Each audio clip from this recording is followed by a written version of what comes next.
फिर से आज शाम को एक बार और प्रभु की अभी अभी आया। बाल भी साफ नहीं किए, कुछ भी किए, है ना। प्रभु का वचन के द्वारा एक बार और आ, आने के लिए परमेश्वर ने एक और अवसर हमारे जीवन में दिया है। इसलिए मैं परमेश्वर को धन्यवाद देता हूँ। पिछले दिनों में हम मंगलवार को तेरे का कलीसिया का प्रभु यीशु मसीह कैसे उनको दर्शन दे रहा है, उनके सामने कैसे है, उसी चीजों को हम देख रहा था। पहले हमने देखा है सन ऑफ गॉड, परमेश्वर का पुत्र है। उसके बाद उनका आंख कैसे था, एक दो हफ्ता हमने उसी के ऊपर ध्यान दिया था। हम ये वचन पढ़ता है, भय भक्ति के साथ हमारे जीवन, मसीह की जीवन आगे बढ़ाने के लिए काम करना चाहिए। प्रभु का आंखों के सामने हमारे हृदय में क्या चल रहा है, प्रभु की ओर हमारा प्रेम, हमारा भाई बहनों के बारे में हमारा प्रेम, और हम कैसे दूसरों को हम देखता है, ये हर एक चीजों को हम कैसे सेवा करता है, हम परमेश्वर का महिमा के लिए है क्या, और अपना भक्ति दूसरों को दिखाने के लिए तो हम नहीं कर रहा है। ये सब प्रभु हमसे देखता है। बहुत बार हम क्या है, बाहर की ओर से बहुत भक्त बन जाता है, परंतु हमारे हृदय के अंदर कोई भी भक्त नहीं है, कोई भी भक्ति नहीं है। ये सब प्रभु देखकर उनका सबका हिसाब दिएगा। इसलिए हम सरलता के साथ प्रभु का महिमा के लिए, कलीसिया का उन्नति के लिए, हमारा कलीसिया का भाई बहनों का उन्नति के लिए हमारा जीवन बिताना बहुत बहुत जरूरी है। आज हम उसका तीसरी बात को हम देखें। वो प्रभु यीशु मसीह ने अपने बारे में क्या इंट्रोड्यूस कर रहा है। वो ऐसी इंट्रोड्यूस कर रहा है कि उनका पाव के बारे में 18वें पद में हम हम देखेंगे, जिसका पाव उत्तम पीतल के समान है, उसका आंख ज्वाला की नाई है, और जिसके पाव उत्तम पीतल के समान है। वो भी पीतल नहीं है, उत्तम पीतल है। उत्तम पीतल मतलब वो पीतल में कोई भी मिलावट नहीं है, बिल्कुल शुद्ध है, 100% उसी में पीतली है। आज हम जानते हैं कि दुनिया में हमको कोई पीतल हो ऐसी कुछ चीज मिलता है, उसी में ज्यादा तो 90%, 95%, उससे ज्यादा तो उसी में वो चीज मिलेगा नहीं है। सोना 90% से ज्यादा तो सोना, हकीकत सोना नहीं मिलेगा। उसी के बाद उसी में कुछ तो कुछ मिलावट करता रहता है। ऐसी पीतल भी है, वो भी हम जानता है कि उसी में भी कोई ऐसी अवस्था है नहीं है। इसी बात को हम उधर देख सकता है। ये बताता है कि प्रभु यीशु मसीह का पवित्रता को बताता है। पवित्र है वो बिल्कुल, उसी में कोई भी चीज मिला नहीं है। सच्चाई और पवित्रता इतना है प्रभु में, उसी चीज को उधर हम देख सकता है। इसलिए प्रिय भाइयों बहनों, हम हमारा जीवन कैसे हो रहा है, हमको भी एक बार परख कर देखना है हमारा स्थिति क्या है। परमेश्वर की ओर, परमेश्वर की जैसी हम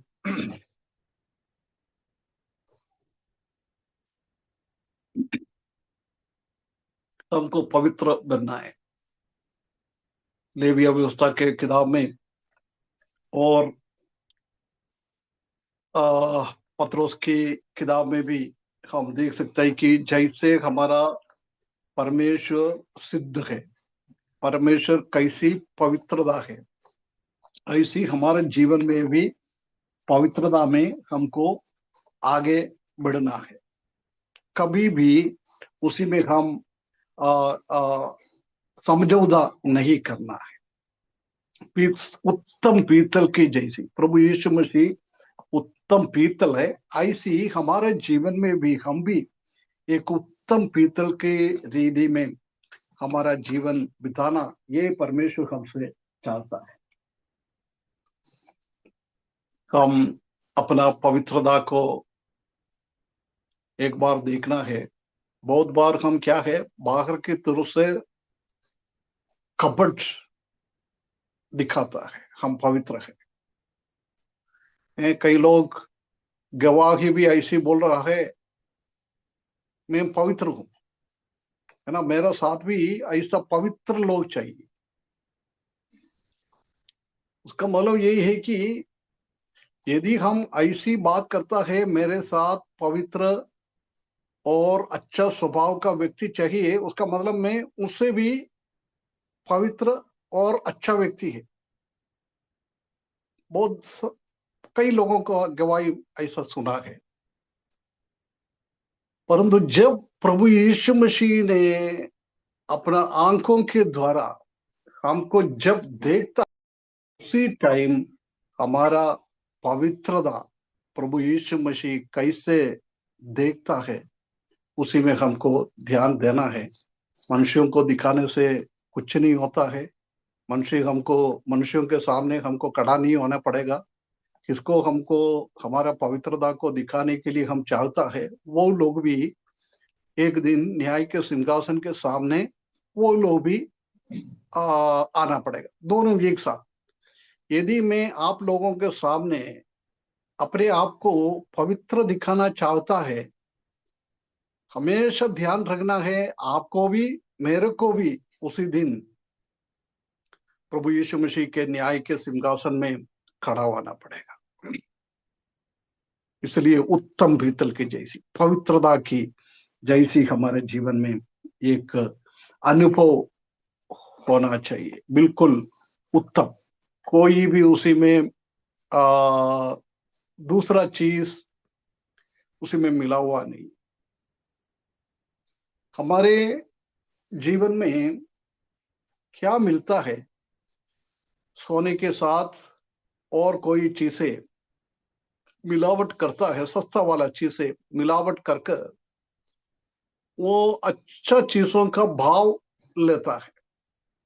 कोई भी काम खरीदने के लिए हम जाता है, सब में आजकल हम जानता है कि मिलावट भरा हुआ है। कोई भी पूर्ण रीति से हम नहीं मिलेगा, है ना। उसके बाद हम देख सकते हैं कि ये पीतल ये बहुत भारी है ना। यदि उनका पाव पीतल की जैसी है तो पीतल है तो एक बार हमको ध्यान रखना है, प्रभु यीशु मसीह कलीसिया के बीच में है, वो पीतल की पाव के साथ चल रहा है, उसका चलना स्पीड बहुत कम होता है, बहुत धीरे धीरे कलीसिया के बीच में चलता है।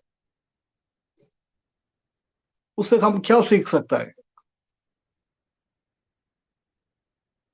यदि कोई जगह से हम स्पीड में जाता है, हाई स्पीड में हम गाड़ी चला के कई अच्छा अच्छा जगह से हम जाता है, उसी को हम ठीक से कुछ देख नहीं पाता है। परंतु उसी जगह में हम साइकिल पे जाएगा, नहीं तो पैदल जाता है, जब हम उसी एरिया को सबको अच्छा से देख के हम आगे बढ़ा सकता है। हमारा प्रभु यीशु मसीह ऐसा नहीं है, स्पीड में जाकर कलीसिया को कुछ देख लिया कुछ नहीं देख लिया, ऐसी एक व्यक्ति नहीं है हमारा प्रभु। हमारा प्रभु ऐसी एक व्यक्ति है, हरेक कलीसिया में हरेक भवनों में वो धीरे धीरे चलते चलते हमारा हरेक चीजों को वो देखता है। उसी के हिसाब से हमको न्याय के सिंहासन के सामने खड़ा होने के टाइम प्रभु हमारा हर एक चीजों को लिखकर हमसे हिसाब मांगता है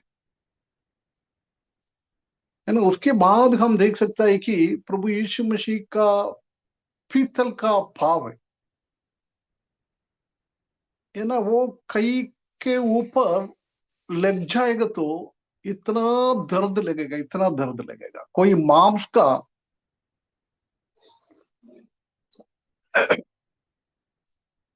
ये भाव है तो उतना नहीं लगेगा। यदि हम नंगा पाव में किसी को मारता है, उसी का दर्द बहुत कम है। यदि हम जूता पहन के उसी टाइम मारेगा तो उसी का दर्द ज्यादा होता है। ऐसी है तो पीतल का पाव से किसी को मारता है, उसी के पाव के नीचे लेके आता है, बहुत दर्दनायक है, दर्दनायक। ये कलीसिया के ऊपर प्रभु यीशु मसीह का दंड को दर्शाता है। यदि हम अच्छा से हमारा जीवन नहीं बिता रहा है, कपट जीवन हमारा कलीसिया बिता रहा है, सेवक लोग, प्राचीन लोग, विश्वासी लोग ऐसी दिखा रहा तो इस दुनिया में एक दिन प्रभु की पीतल की पाव के नीचे हमको कुचलना पड़ेगा। इसलिए प्रभु यीशु मसीह का पीतल का पाव के साथ वो घूम रहा है ना। तीन चीजों को हमने देखा है। एक, उसका पवित्रता, उत्तम पीतल है, इसलिए उनका जीवन का पवित्रता है, वो पवित्रता हमारे जीवन में भी होना चाहिए। दूसरा है, वो पीतल बहुत भारी है, लो धातु है, इसलिए वो बहुत धीरे धीरे चलता है। वो हमारा कलीसिया का हर एक गतिविधियों को धीरे चलते निरीक्षण करने वाला प्रभु यीशु मसीह का स्वभाव को दर्शाता है। इसलिए हम कभी भी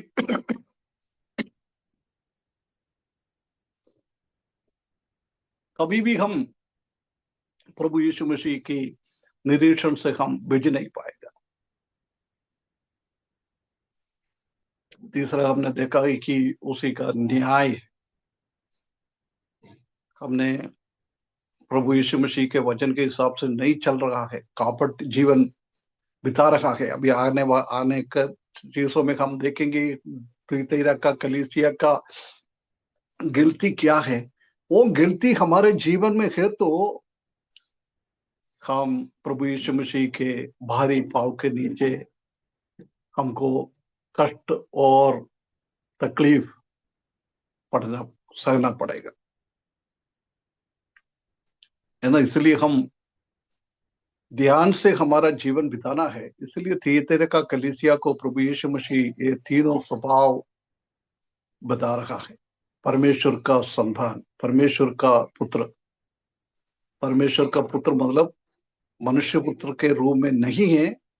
मनुष्य पुत्र में दया है, करुणा है, सब कुछ है, परंतु ये कलीसिया का गड़बड़ियों के कारण वो एक मनुष्य पुत्र के रूप में नहीं है, ये परमेश्वर का पुत्र के रूप में उनके सामने आया है। हमको भी ये देखना है, प्रभु हमारे बीच में, हमारा कलीसिया में आएगा तो मनुष्य पुत्र बन के आएंगे क्या, परमेश्वर का पुत्र बन के आएंगे क्या। ये हमारा स्वभाव के हिसाब से, हमारा जीवनचर्या के हिसाब से प्रभु का प्रकटन मनुष्य पुत्र के रूप से नहीं है तो परमेश्वर का पुत्र के रूप से आ जाता है। उसका अंग बहुत खतरनाक है, बहुत खतरनाक है, स्कैनिंग है। आज हम जानते हैं कि कई स्कैनिंग मशीन के द्वारा हमारा शरीर का एक एक पार्ट्स में क्या क्या गड़बड़ियां है, क्या क्या है, वो सब चेक कर सकता है। ऐसी प्रभु यीशु मसीह भी कलीसिया के बीच में है, रोज हमको वो स्कैनिंग करता रहता है। उसका आंखों की स्कैनिंग के द्वारा हमारा जीवन से क्या क्या निकलेगा, कैसे हमारा जीवन निकलेगा, हमारे हृदय के अंदर क्या क्या है, ये सब कुछ वो देखता है। और वो पीतल की, उत्तम पीतल की पाव वाला है, पवित्रता और उसका निरीक्षण और उसका न्याय, ये तीनों चीज उसका पाव के द्वारा देख सकता है। इसलिए मैंने थोड़ा धीरे से रिपीट करके बोला है, ये हम हरेक व्यक्ति, हरेक कलीसिया इसी चीज को ध्यान से सुनना है, ध्यान ध्यान से समझना है। हम मनुष्यों को बेवकूफ बना सकता है, परंतु परमेश्वर को हम कभी भी बेवकूफ नहीं बना सकता है। वो सर्वशक्तिमान है, सर्वज्ञानी है, सर्वव्यापी है। इसलिए कदर करके ये तेरा कलीसिया में हम प्रभु यीशु मसीह का दर्शन कैसे दिख रहा है, ऐसे हमारा कलीसिया में भी है क्या, एक बार हमको देखना है। यदि हमारा कलीसिया के अंदर इम्प्यूरिटी मतलब पवित्रता है नहीं, अपवित्र है, गंदगी है, ऐसी एक अवस्था है, तो परमेश्वर का ये पाव का न्याय हमारे ऊपर आएंगे, है ना। उद्धार पाया लोगों को कभी भी नरक में नहीं जाएगा, परंतु इस दुनिया में हमको ये सहना पड़ेगा। बाकी न्याय के सिंहासन के सामने हम खड़े हो जाता है उसी टाइम, है ना। एक पद को अपन पढ़े, एसकेल की किताब 1 अध्याय उसका 17वें पद। एसकेल 1:17। चलते समय वे अपनी चारों अंगलों अलंगों की ओर चल सकते थे और चलने में मुड़ते नहीं थे।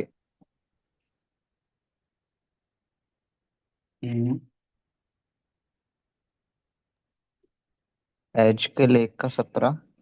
नहीं, 17 नहीं, 7:7। उनके पांव सीधे थे और उनके पांव के तलुए बछड़ों के खरों के से थे। वे झलकाए हुए पीतल की नाई चमकते थे। है ना। इधर भी यसेकिएल भी पहला अध्याय में हम देख सकता है कि स्वर्ग का दरवाजा खोलकर यसेकिएल को स्वर्गीय दर्शन दिखाया है। एक सिंहासन में परमेश्वर बैठ रहा है, परमेश्वर का पाव के बारे में वो बोल रहा है, उनका पाव सीधे है ना। ये सीधे भी क्या दिखाता है, पवित्रता को दर्शाता है। हम बोलते हैं ना, कुछ लोग सीधे हैं, कुछ लोग टेढ़ा मेढ़ा है। सीधे हैं मतलब वो अच्छा जीवन बिताने वाला है, परंतु टेढ़ा मेढ़ा बोलेगा तो वो बिगड़ा हुआ है, उसका जीवन इतना अच्छा नहीं। इधर प्रभु यीशु मसीह का पाव सीधे बता रहा है, और उनके पावों के तुलवे बछड़ों के खुरों में से थे, और वो जलकाए हुए पीतल की नाई चमकते थे। इधर भी पीतल को दर्शाता है। ये सिर्फ तीतरे का कलीसिया को नहीं दर्शा रहा है, ये पुराना नियम में भी इस्राएली लोगों के बीच में भी इसी बात को परमेश्वर अपना भविष्यवाणी लोगों को, अपना दास लोगों को दर्शाया था, है ना। इसलिए उधर भी हम देख सकता है कि उसका हालत क्या है। उसके बाद आइए हम यशायाह की किताब 63वें अध्याय उसका 3रा पद, 63:3। मैंने तो अकेले ही हौद में डाकें रौंदी है और देश के लोगों में से किसी ने मेरा साथ नहीं दिया। हाँ, मैंने अपने क्रोध में आकर उन्हें रौंदा और जलाकर जलकर उन्हें लताड़ा। उनके लहू की छींटें मेरे वस्त्रों पर पड़े हैं। इससे मेरा सारा पहरावा धब्बेदार हो गया है। है ना। पहला एसेकियल 1:17 में, सॉरी 7 में, प्रभु यीशु मसीह का परमेश्वर का वो पाव ये दर्शाता है कि वो पवित्र है, वो सीधे है। परंतु ये 63 में अभी हमने पढ़ा है, उधर हम देख सकता है कि परमेश्वर का न्याय करने वाला, दंड देने वाला पाव को बता रहा है ना। वही मैंने बोला था, उसका पाव ऐसी दंड देने वाला पाव है। इधर यूहन्ना, सॉरी यशायाह भी वही बोल रहा है, मैंने तो अकेले ही होद में दाग के रोदी है, और देश के लोगों में से किसी ने मेरा साथ नहीं दिया। हाँ, मैंने अपना क्रोध में आकर उन्हें रोदा, अपने क्रोध में आकर उन्हें रोदा, और जलकर उन्हें लथाड़ा। उनके लहू के चीटे मेरे वस्त्रों पर पड़े हैं, उससे मेरा सारा पहरावा धब्बेदार हो गया है। परमेश्वर का गुस्सा हम इधर देख सकता है। अकेले परमेश्वर को किसी का जरूर नहीं है, किसी का भी सर्टिफिकेट नहीं है, किसी का भी मदद नहीं चाहिए। ये सब परमेश्वर खुद ही देखता है। परमेश्वर खुद ही देखकर उसी का दंड परमेश्वर देता है। कितना क्रोध के साथ यशायाह को परमेश्वर के बारे में बता रखा है, उसी का क्रोध कितना बड़ा है। प्रिय भाइयों बहनों, ये क्रोध हमारे ऊपर भी भड़केगा। आज वो अनुग्रह का युग है, इसलिए परमेश्वर तुरंत तुरंत हमारे पापों का दंड नहीं देता है, हमारा गलतियों का दंड नहीं देता है। परंतु जब ये बढ़ते जाएगा ना, बहुत बार परमेश्वर का वचन के द्वारा, परमेश्वर का दास लोगों के द्वारा इसी चीज को बार बार कहता है, उसके बावजूद भी मैं और आप उसी का ध्यान नहीं दे रहा है। मैं इसी बात को आप लोगों को बता रहा है, आपको सिखा रहा है। परंतु यदि मेरे जीवन में ये परिवर्तन नहीं है, आप लोगों के ऊपर दंड आने से ज्यादा मेरे ऊपर दंड आएगा, है ना। इसलिए बोलता है, सिखाने वाला को ज्यादा दंड हो जाता है। यदि सिखाने के बाद हमारे जीवन में वो है नहीं। बहुत बार ऐसी होता है, गलत करने के बाद भी अच्छा भाषण देता है, अच्छा सिखाता है, सब कुछ करता है। बहुत कई टाइम पहले मैंने कई प्रभु का दास लोगों का उदाहरण आपको बताया था, अभी मैं वो रिपीट करना नहीं चाहता है। प्रभु का सेवा करते करते बहुत सारा गलत काम भी साथ में करने वाला प्रभु का दास लोग, विश्वासी लोग। परंतु प्रिय भाइयों बहनों, हमको बिल्कुल सतर्क रखना है। इधर क्या लिख रहा है, मैंने अकेले ही होद में दागों की रोदी, है ना। दाग को रोदने के जैसी हम जानते हैं कि उसी के ऊपर कितना कितना प्रेशर, कितना सम्मर्द उसी के ऊपर आता है जब वो दाखरस बाहर निकल जाता है। परमेश्वर का क्रोध भी ऐसी है, दाख से कैसी रस निकालने के लिए पुराना टाइम में पावों से ये सब करता था। अब ये तो ठीक है, मिशन आ गया, ये आ गया, वो आ गया है, परंतु पुराने टाइम में सब पावों से होता था। अभी हम ये ब्रेड खाता है ना, वो ब्रेड भी पहले वो आटा को, नहीं तो मैदा को, ये पाव से ही वो कूदता था। यानी इधर भी हम जानता है कि उसके लिए कितना शक्ति लेना पड़ता है। हाथ से कभी करना तो वो होगा नहीं, इसलिए वो शक्ति ज्यादा चाहिए, इसलिए वो पाप से करता था। हमारा प्रभु भी खास से नहीं, पाप से, उनका पाप से वो ये काम करता है। सतर्क रहे प्रिय भाइयों बहनों, बहुत हमको सतर्क रहना है। और देश के लोगों में से किसी ने मेरा साथ नहीं दिया है, नहीं कर सकता है, कोई न्याय नहीं कर सकता है। इसमें से ये दर्शाता है, मैंने साथ नहीं लिया, उसका उसका मतलब है कोई भी प्रभु हमको न्याय करता है, ऐसा मनुष्य कभी भी दूसरों को न्याय कर सकता है। परंतु आजकल हम जानता है कि दुख के साथ कई विश्वासी लोगों को, कई प्रभु का दास लोगों को न्याय करने वाला बहुत सारा लोग है, बहुत सारा लोग। वो भी ऐसी ऐसी बात करता है, कोई सच्चाई उसी में है नहीं। दूसरों को नीचे दिखाने के लिए झूठ भी बोलकर न्याय करता है, उनके बारे में ऐसी ऐसी बातें बताता है। प्रिय भाइयों बहनों, ये बदला लेना और दूसरों को न्याय करना ये हमारा काम नहीं है, कभी ना करे। इधर भी बोल रहे मैंने अकेले किया है, मैंने किसी को भी मेरे साथ में नहीं लिया है, क्योंकि हमको किसी के बारे में कुछ बोल नहीं सकता है। हम बाहर की रूप से देखकर हम बोलता है, परंतु ये रोकने वाला, ये दंड देने वाला परमेश्वर ऐसी परमेश्वर है, बाहर का भी दिखता है, अंदर का भी एक साथ देखने वाला है। इसलिए दूसरे का न्याय करने का अधिकार सिर्फ प्रभु यीशु मसीह के हाथ में ही है।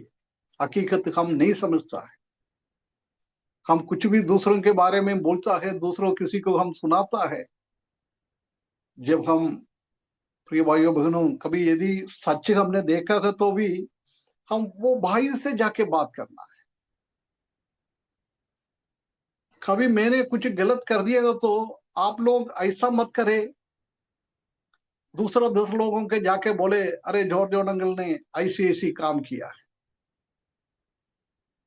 कोई मेरा जीवन में कोई गलत देखता है, परमेश्वर का वचन के हिसाब से मेरा जीवन नहीं है, आप लोग मुझे बोल सकता है ब्रदर ऐसी ऐसी बात हमको ऐसी लग रहे, आप इसमें गलत है।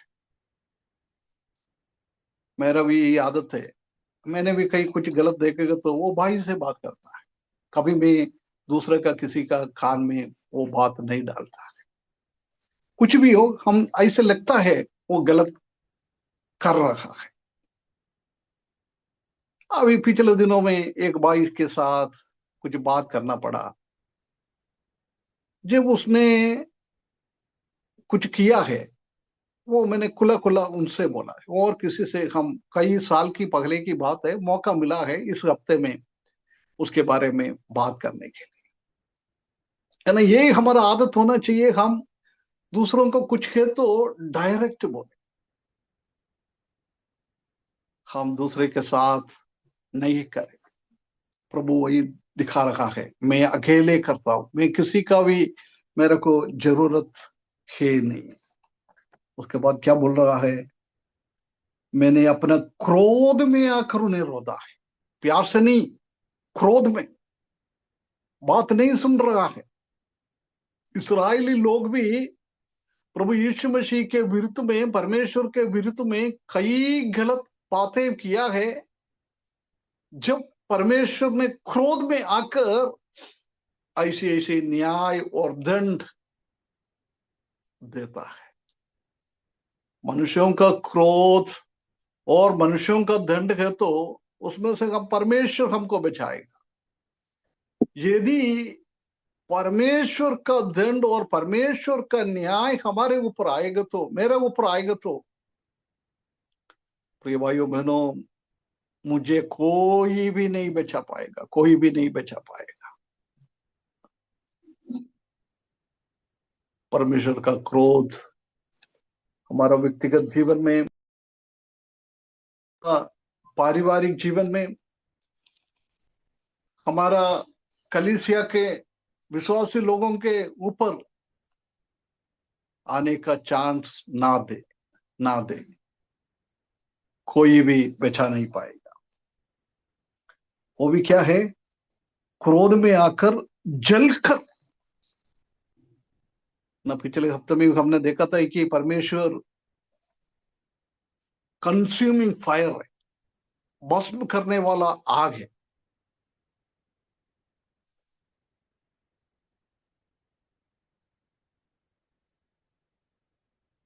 ये अविश्वासी लोगों के नहीं बोल रहा है, विश्वासियों से बात कर रहा है, पुराना नियम का इस्राएली का लोगों के बात कर रहा है, थुयतैरे का विश्वासी लोगों का, कलीसिया का लोगों को बता रहा है। उद्धार पाया है, प्रभु के लिए ये किया है, प्रभु का नाम को जाना है, परंतु जीवन में कोई पवित्रीकरण नहीं है, जीवन में कोई सच्चाई है नहीं, हमेशा गड़बड़ करते जाता है, गड़बड़ करते जाता है। बहुत मौका मिलता है ये गड़बड़े सुनने के लिए, उसके बावजूद भी हम मन नहीं फिराता है, हमारा गलतियों को हम मानता नहीं।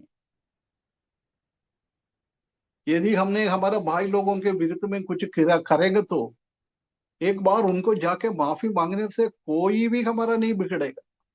प्रभु उसके लिए हमको और आत्मिकता में आगे बढ़ेगा। जब प्रभु के सामने हम खड़े हो जाएंगे, उसके लिए प्रतिफल ही मिलेगा। बहुत बार हम सोचता है, यार यार मैं तो इधर का प्राचीन है, नहीं तो मैं कलीसिया का सेवक है, मैं जाके कैसे उनसे माफी मांगू। उसको मालूम है मैंने गलत किया है, परंतु ऐसी हमारे हृदय में आता है मैं तो बड़ा है।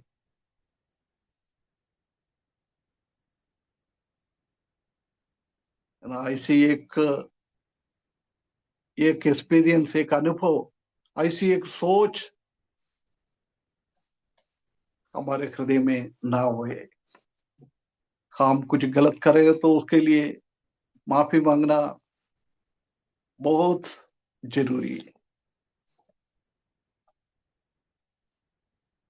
तो मेरा आदत है, कभी किसी का फोन आया नहीं उठा पाएगा, है ना, बाद में मैं उनको सॉरी बोल के बोलता है, ब्रदर बहन ऐसी है। जो बोलता है नहीं नहीं नहीं अंकल, आप इतना बड़ा है, आप हमसे कभी सॉरी ना बोले। परंतु हमारा स्वभाव ऐसी होना चाहिए, छोटा हो बड़ा हो, हमारा समानता का हो, किसी का भी हो, हमसे कुछ हो गया तो हमको सॉरी बोलना बहुत जरूरी है, बहुत जरूरी है। उसी से हम कभी भी नीचे नहीं गिरता है। परमेश्वर हमको सहायता करे, है ना, उसका जलकर उन्हें ढांढा। उसी के द्वारा हम जानते हैं कि बोल रहा है, वस्त्र पर उसी का लहू पड़ा है। कितना खतरनाक है, कितना खतरनाक दंड परमेश्वर हमको दिएगा, हमको दिएगा।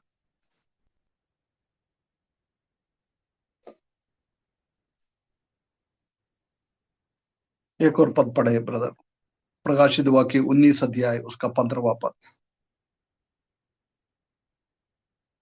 और जाति जाति को मारने के लिए उसके मुंह से एक चोखी तलवार निकलती है, और वह लोहे का राजदंड लिए हुए उन पर राज करेगा। वह सर्वशक्तिमान परमेश्वर के भयानक प्रकोप की जलजलाहट की मदिरा के कुंड में दाख रौंदेगा। नहीं, ये अविश्वासी लोगों के लिए बात कर, मसीही विरोधी है, परमेश्वर के विरुद्ध में, परमेश्वर के लोगों के विरुद्ध में कुछ बोलेगा तो उसी का भी प्रभु, ऐसी एक अवस्था है। देखो, हम अभी 63 में पढ़ा है यशायाह की किताब में, वही सेम शब्द ये मसीही विरोधी के लोगों में, अविश्वासी लोगों के भी विरुद्ध में भी प्रभु क्या करता है, वही शब्द उधर भी यूज किया हुआ है।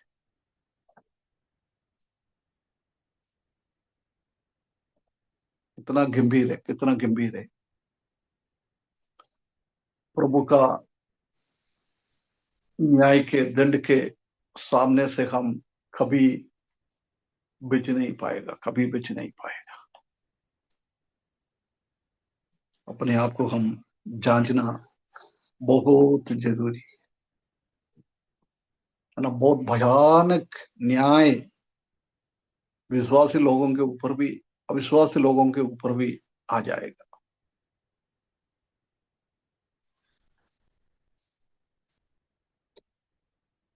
इसलिए हम सतर्क रखना बहुत जरूरी है।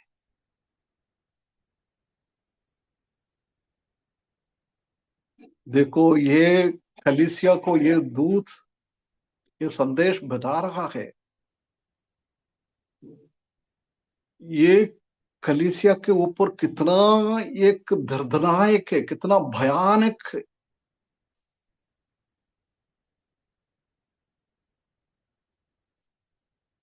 दंड है प्रभु यीशु मसीह का दंड। बहुत बहुत खतरनाक है, बहुत खतरनाक। कौन बचाएगा हमको?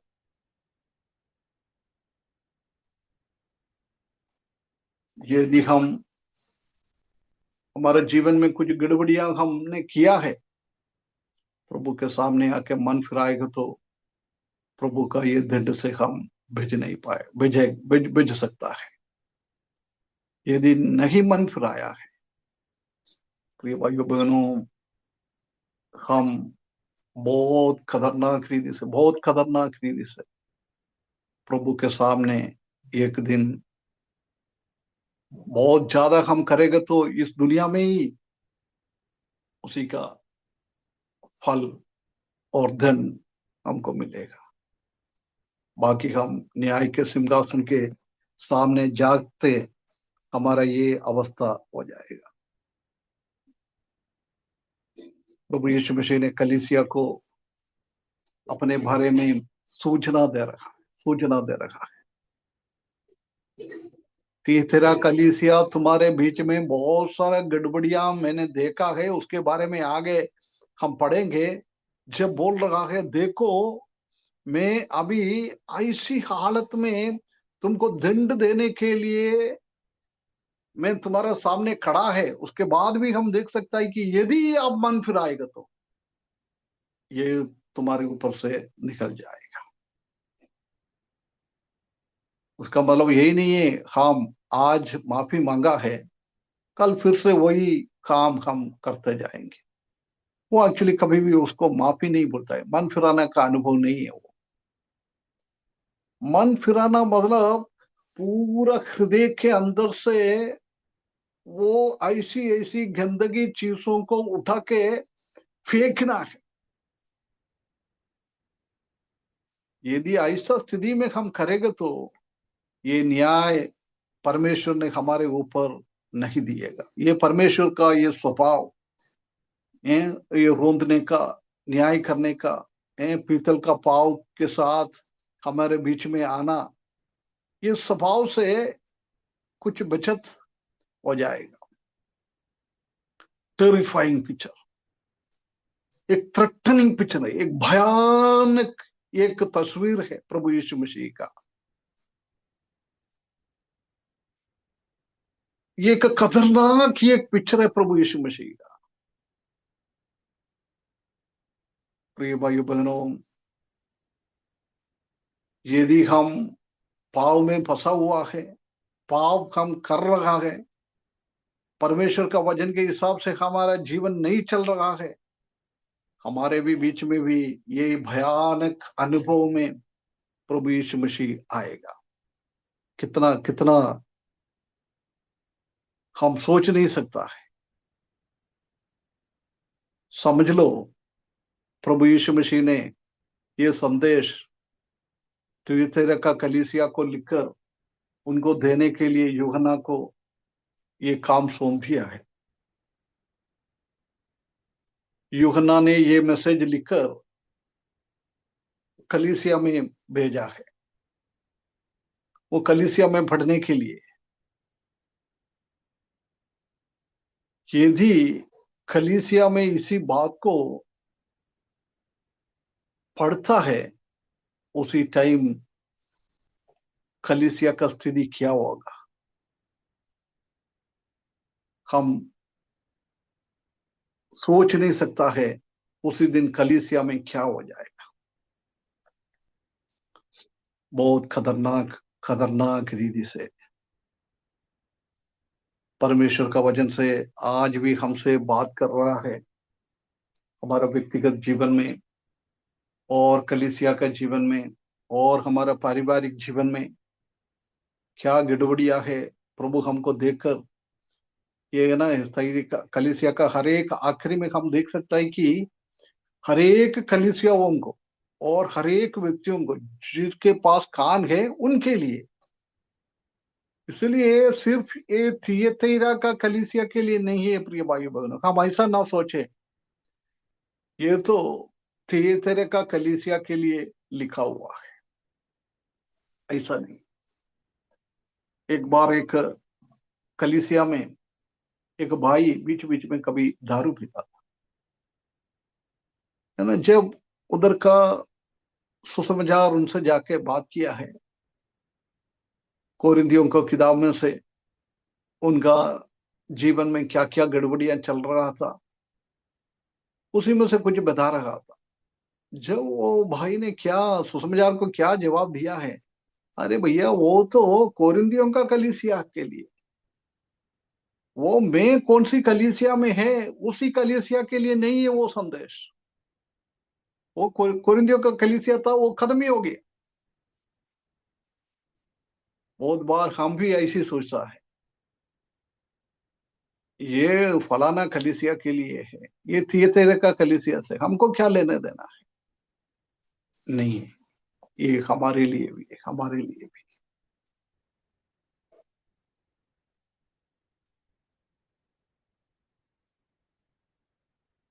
हमारा प्रभु यीशु मसीह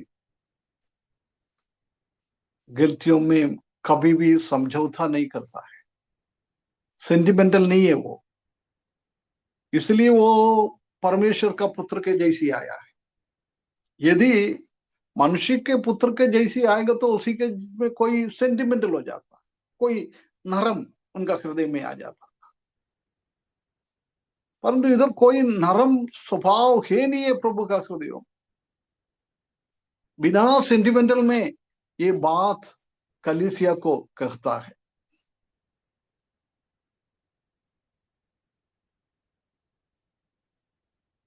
प्रभु यीशु मसीह का पवित्रता के साथ हमारा गंदगी को तुलना करेगा तो कभी भी ये कॉम्प्रोमाइज नहीं होता है। ये कर सकता है प्रभु यीशु मसीह, बार बार हमको मौका दिएगा ये गड़बड़ियों से बचने के लिए।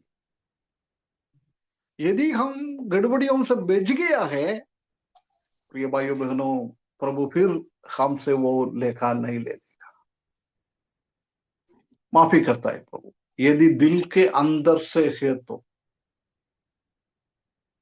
ऊपर की तरफ से नहीं, मुंह से नहीं, आवाजों में से नहीं, हृदय के अंदर एक परिवर्तन आना है। जब परमेश्वर हमारे बातों को वो छोड़ता है, उसी का न्याय हमारे ऊपर नहीं आएगा। यदि ये दूध, ये संदेश सुनने के बाद भी थिएतेरा का कलीसिया में कोई परिवर्तन नहीं आएगा तो परमेश्वर का बहुत बड़ा न्याय, परमेश्वर का बहुत बड़ा दंड उसके ऊपर आ जाएगा।